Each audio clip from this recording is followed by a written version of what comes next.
Hi, this is Jack Stanley, and I wanted to talk about truth. What is truth? What is total truth? What is it?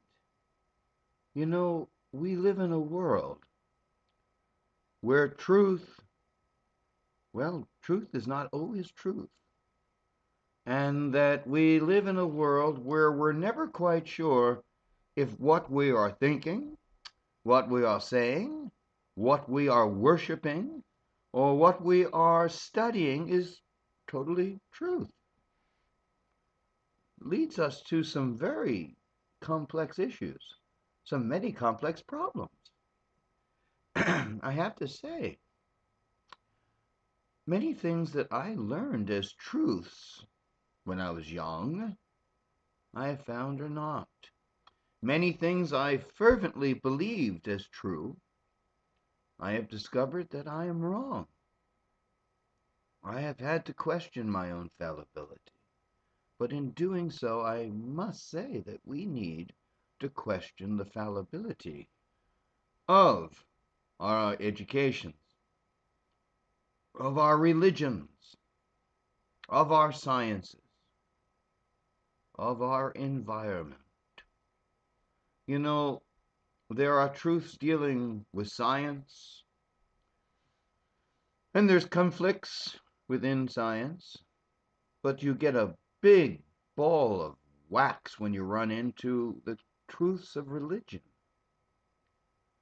Religions have many, many truths, and usually the truths disagree with the other truths, which makes things quite difficult if you think about it. I can look at the book of Abraham in the Bible, and of course Abraham's in the Quran, and Joseph Smith translated books from ancient Egypt and created his own book of Abraham, which has been found to be totally untrue because he was reading a piece of papyrus that he said was the writings of Abraham, but actually it was basically a burial protective uh, piece that was given to many people upon their death, and the papyrus was put into their tombs that dealt with death, like a Book of the Dead, sort of to say.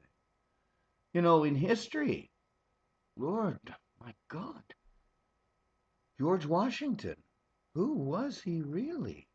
Every truth is not totally true.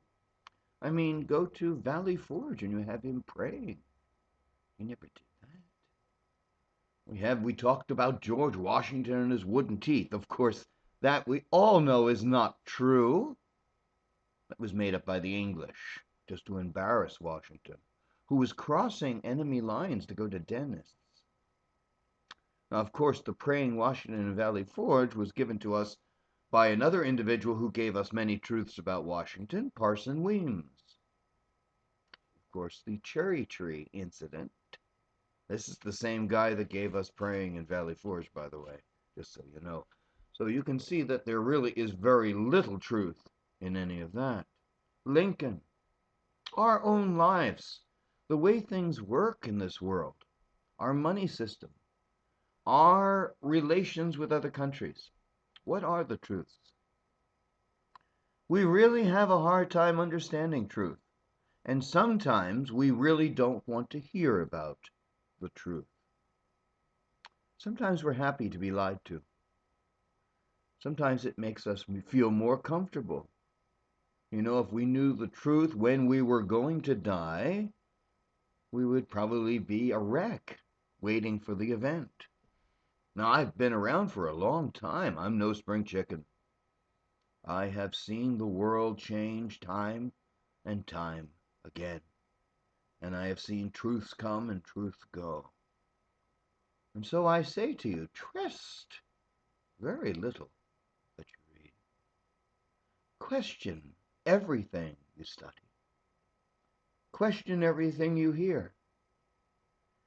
The whole thing is that education is the most important thing in the world, but I will tell you this. Education is not just going to school. Education is taking yourself from that environment and totally re-educating yourself again. Very important. So I say, check and look. Question the fallibility of your leaders. Question the fallibility of your religious leaders. Question the fallibility of scientists. Question the fallibility of historians. Question the fallibilities of every item that has a part in our lives. Because if we cease to question, we cease to find the truth. And in this day and age of the internet, the truth is becoming a very difficult thing to find at times. And many times we see the truth and don't realize we do. So it's a very difficult thing. So what is truth? How does it affect us? How has it affected us? How has it changed the world? Think of how many times lies have gotten this country, the United States, into war. Vietnam, the Mexican-American War, a few others I can think of. A lot of lies have been involved in that. Think of lies all over the world. Look at the Third Reich. Things that were said made a whole country follow a lunatic. There's so much that there is to learn. There's so much to see. But I really do find it most important, and I wish to share this with folks that are younger. Question, ask, study. Don't always believe the internet. You know, anyone can write something on the internet. There is no one to check it. That's why I like books. Books are cross-checked, investigated, and looked at. I know books are becoming archaic, I realize that, but there's a lot more truth in books than there are many times on the internet. Now, I'm sure that's going to change as time goes on, because there's a lot of people who come on the internet and say, this is what I truly believe, this is the truth. Well, maybe it is, maybe it is not. In this age of mass communication, in which ideas can spring and fly all over the world rapidly. This is an age unlike any before.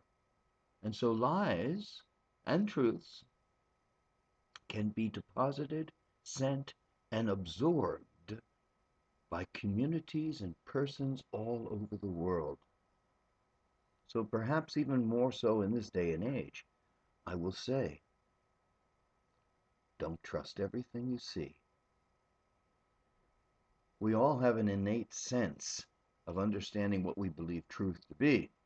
Now there again, that can be relative. But never judge everything by what you read. Challenge it. Look, learn, and study. Challenge the truths of everything in our societies. Challenge the truth of everything in arts, in sciences, in religion, in music, in science, as I mentioned. And there's so many various ways of science. Think of the universe. Think what we hear about stars. Think what we hear about space. Think what we hear about aliens. Think of what we hear about people living underneath the earth. Mid-earth people. I'm not saying they are not. I'm not saying anything. I'm just saying look for the truth. And it'll help greatly. But remember, truth can often be very, very relative.